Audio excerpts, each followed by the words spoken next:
So, the best gaming console in the world is basically going to have a TV, and that's about it.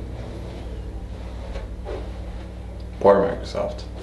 Welcome to another Android Weekly. This is RICKY, the Android guy, and bringing you the weekly news in mobile industry. So the new IDC numbers come out. Those are smartphone rankings for all of you that don't know. And it looks like Android has reached to 75% market share. That is pretty impressive, as considering last year at this time they were 59%. iOS has again dropped, going from 23% to only 17%, showing that while they are still strong in the US, they're not really strong anywhere else. And for the first time ever, BlackBerry has lost its number 3 spot. Yes, last year they were at 6.4%, now dropping to 2.9%. Where Microsoft rose to 3.2%. So that means that Windows phones are now the third top OS in the smartphone industry. Not that big of an OS, but you know what I'm saying. And surprisingly, Linux itself has gone to 1%. Kind of cool. Alright, so those are the main OSs out right now. Android definitely taking a huge lead by 75% now. That's pretty big. Now, a lot of the other news comes from Samsung this week. There's been a lot of rumors, a lot of leaks. Let me clarify which ones are real and which ones aren't so far that we know. So first thing is, kudos to Samsung at taking 95% of the profits in Q1 in Android. That's huge. Basically, out of every Android phone sold and of all the profit in all of the phone industry, Samsung took 95%. That is unprecedented. Again, it goes to show you that not only is Samsung doing the best in smartphone sales and by far in Android sales, but really they're making the most money off of it. A lot of people don't understand that, companies like HTC and LG, although they're making phones, they're not making much profit from them. Not only because they're not selling as much, but because they don't have as much profit margin as Samsung does.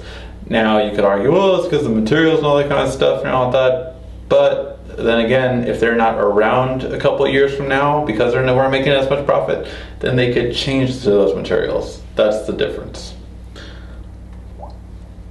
With the Note 3, a VP from Samsung has officially confirmed, so to speak. It was just something he said, so although it's not official, it's kind of like official, that the Note 3 will be a 5.9-inch screen, as well as S4s are about to hit 10 million in sales this upcoming week. Pretty impressive considering that they didn't launch on all carriers to begin with. So that's pretty impressive. As well as, so the Note 3, it should be 5.9, and we will be seeing in Germany on September for the IFA announcement. No word yet if that will be a regular screen or a flexible screen, but it's pretty interesting to see if it will be that. I think if it does turn out to be a flexible screen, I think even if it's not like the entire device is bendable, I think that'll really be a wow factor. So I'm really curious, who knows, but yes, this was pretty interesting to see if this is going to turn out to be true. And for a 5.9, although it may sound big, really if they just make it the thinner, narrower bezel like the S4 was compared to the S3, then you can really make that. I mean, if you think about it, the S4 is a smaller phone compared to the S3. However, it had 2 more, or 0.2 inches. So 0.4 inches isn't that much of a stretch if you think about the size of the phone. I would say that I would like narrower. A lot of people did like the Optimus G Pro. For that reason, it was a bit more narrow. So I'm kind of curious to see what the Note will be like. If it is a flexible screen, though, you have to imagine that the plastic will allow for pretty much no bezel. So that's really nice. 4.2.2 has leaked for the S3. And what features do we get that the S4 had? Well, you have the lock screen, so you have lock screen widgets, and besides the ripple effect, you have the light effect that the S4 had. You also have the different screen modes. So one thing I love is the adapt screen on the S4. You will have that on the S3 now. And other than that, you have, you know, the new toggles for the notification bar at the top, so you can have all the notifications at the top. Other than that, additional voice commands, a newer gallery, new S voice, and that is so far all that they've seen. Now, this isn't the official release, so they could add more before its official release. One thing that I was kind of looking forward to that I didn't see on here was air gestures. I would think air gestures should be able to come to the S3, but maybe I'm wrong. We'll see. And a slip of the tongue, or actually a slip of the Watch On app, actually revealed that that on an update to the Watch On app, which is the IR Blaster app, basically allows you to control your TV that's on the S4.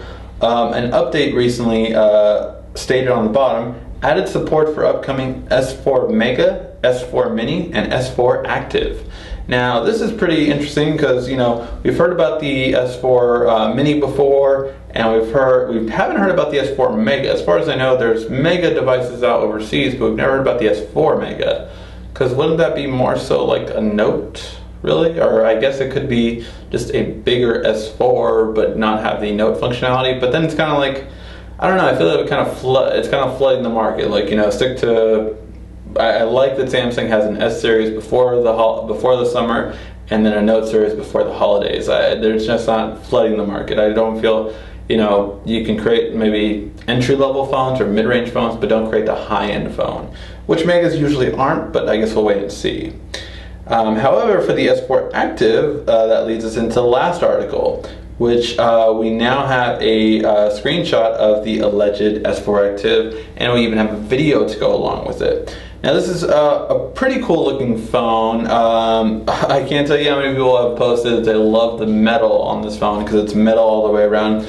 But really, I want to set everyone's expectations correct. This is really more like a rugby style phone. So Samsung has had this rugby phones for a while now, and basically they've mainly been on AT&T, and they're kind of like, you know, durable phones. They can take drops and all this kind of stuff, and that's what I expect the Active to be. I mean, in my opinion, it's just, it's like the rugby series. Now, I do think that they're making this better than the rugby series because the rugby series has never been like a premier phone. But that's what this looks like to me. It looks like a more durable, rugged device. Now, it's still going to have some of the specs that the S4 had, but the processor has been slowed down. I believe the RAM is the same, but it has some interesting specs, but I don't believe it'll be all the same specs, so we will lose some of the specs on the device. However, though, it looks nice. It's in like a red, black kind of color. We'll see if it, you know, has different color and variants. But I like the way it looks as well. I'm not too much of a fan of the buttons so far for it. The home, the back, and the menu I don't like as much. But we do see on this that, you know, it has split screen and it has certain cool features that the S4 has already. Alright guys, and that was the articles for the week. Like any, are you kind of curious to see which ones turn out to be true, which ones don't? Let me know in the comment section down below. Thank you for watching. This has been RACKY, the Android Guy.